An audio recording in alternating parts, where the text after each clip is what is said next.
Iran విషయంలో ఒకటే అయోమయం. అమెరికానేమో అక్కడ ప్రభుత్వాన్ని మార్చడం మా బాధ్యత కాదు, అక్కడ ప్రజలు తిరగబడి మార్చుకుంటే మేము అండగా నిలబడతాం, మా మెయిన్ లక్ష్యం అయితే అక్కడ ఉన్నటువంటి అణుక్షేత్రాల ధ్వంసం వాళ్ళు అణుబాంబులు చేయకుండా చూడటం అని చెప్పింది. ఇజ్రాయెల్ ఏమో అక్కడ ప్రభుత్వం మారాలి అంటుంది. సాధ్యమా? బయట నుంచి తీసుకొచ్చి నుండి పెడితే ఇదివరకు ఆఫ్ఘనిస్తాన్లో కర్జాయి, ఆ తర్వాత ఇంకొక అతన్ని ఎవరో పట్టుకొచ్చారు. వాళ్ళిద్దరిని బయట నుంచి తీసుకొచ్చి పెట్టినంత మాత్రాన అక్కడ ఏమన్నా ఆఫ్ఘనిస్తాన్లో వీళ్ళ ప్రభుత్వం అయిందా? తర్వాత తాలిబాన్ తిరగబడేటోడికి అటు పారిపోయాడు. ఓ సైన్యాన్ని తయారు చేసుకోలేకపోయాడు, ఏం చేసుకోలేకపోయాడు.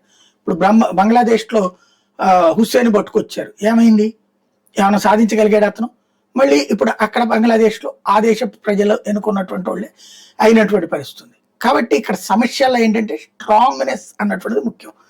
ఈ స్ట్రాంగ్ అయినటువంటి లీడర్ లోకల్ వాళ్ళు అయితే ఒకే తప్పించి మరొకట్లేదు. అక్కడున్న ప్రతిపక్ష నాయకులు గనక తిరగబడి అక్కడ వాళ్ళకు అనుకూలంగా ఉన్నటువంటి వాళ్ళు ఇప్పుడు తిరగబడతాం జనాలు ఉన్నారు కదా, వీళ్ళందరినీ తీసుకెళ్లి వాళ్ళు తిరగబడితే అమెరికా ఇజ్రాయెల్ వాళ్ళకి సహకారంగా ఆయుధాలు ఇచ్చి లేకపోతే ఆ దళాలను ఇచ్చి పంపిస్తే సక్సెస్ అవుతుంది, కానీ లేకపోతే సాధ్యం కాదు.